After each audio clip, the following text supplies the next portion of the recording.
There are people who never really got to just be kids, who learned to read the room before they learned to read a book, who figured out very early that life doesn't wait for you to be ready, that sometimes you just have to step up, hold things together, and keep going.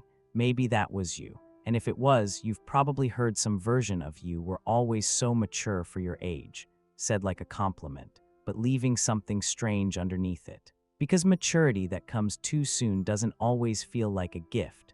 Sometimes it feels like something quiet was taken from you before you even knew to protect it. Growing up too fast leaves marks, but here's what almost no one talks about: it also leaves strengths, real, rare, remarkable ones. And today we're going to look at 5 traits that people who grew up too fast almost always carry. Some will feel like wounds, some will feel like superpowers, most will feel like both. You have a deep, almost automatic instinct to take care of others. Psychology refers to children who take on adult emotional or practical responsibilities as parentified children. Research shows that these children grow up with a profound, near-reflexive caregiving instinct. It becomes so woven into who they are that as adults, they often don't even realize they're doing it. You're the one who checks on everyone else but rarely says when you're struggling, the one who shows up before anyone even asks. The emotional anchor in every room you enter. And when things are calm and no one needs anything, some part of you feels uneasy, like you're waiting for something to go wrong.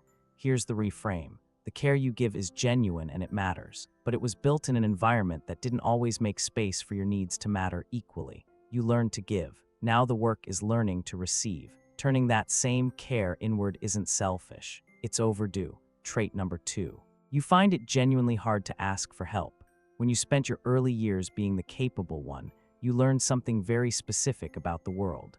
You learned that depending on others is risky, that needing something and not getting it is one of the loneliest feelings there is. And so, quietly, you stopped asking. Research in attachment psychology shows that children who take on adult roles early often develop a fiercely self-reliant way of coping. They learn to manage everything alone.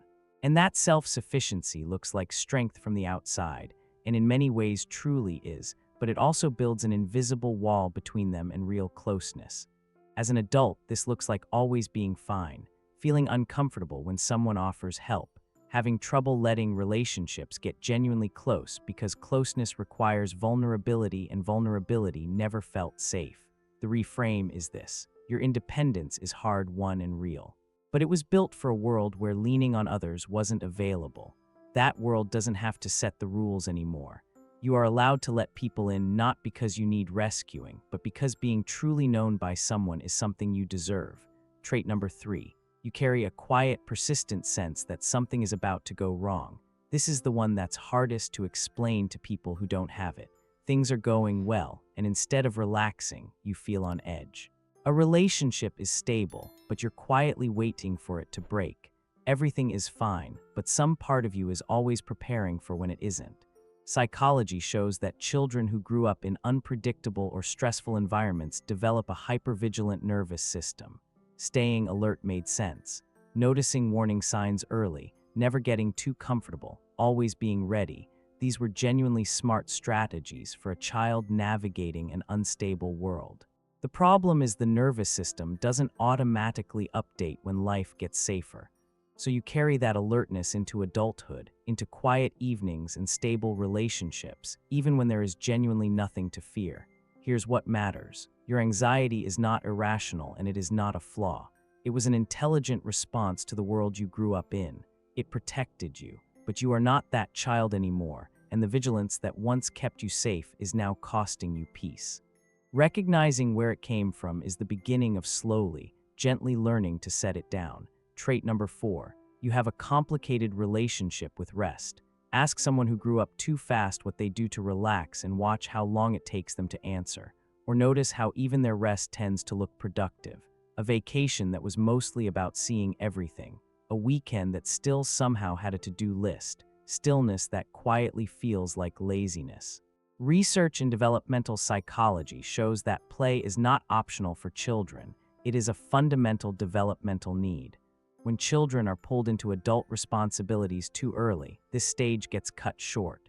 And as adults, their sense of worth becomes deeply tangled with their usefulness.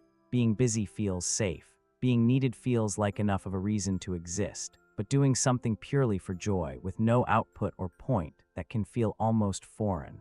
The reframe is simple but not easy. You are not a machine. Your value is not your productivity.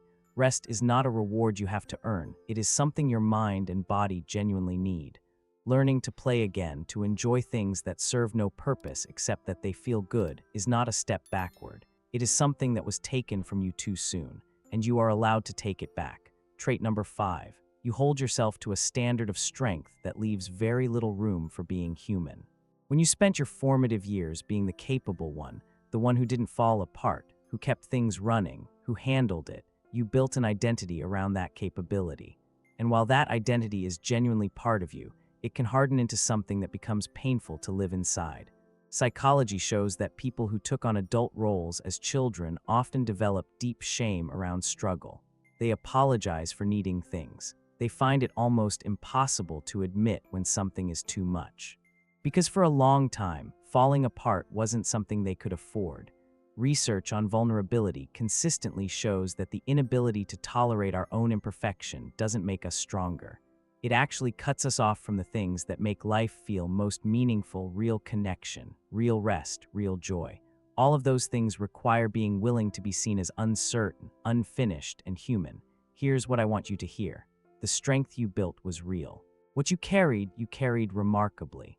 But you were never supposed to carry it alone, and you were never supposed to carry it forever. Being human, messy, sometimes falling apart, needing people is not a failure of your strength.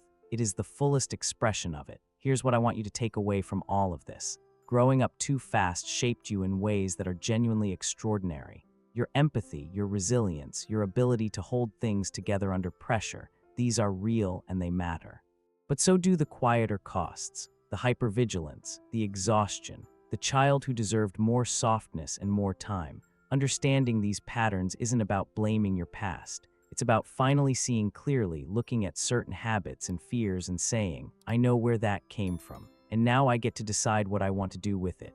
You did something remarkable just by making it through, but making it through was never supposed to be the whole story. You are allowed to grow, to rest, to need, to let people love you. You grew up too fast. Now you get to grow up again, this time at your own pace, on your own terms.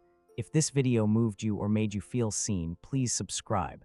Every week, we explore the psychology behind the experiences that shape us most, the ones that rarely get named but live very close to the surface. You deserve to understand yourself, and this community is here for exactly that. We'll see you in the next one.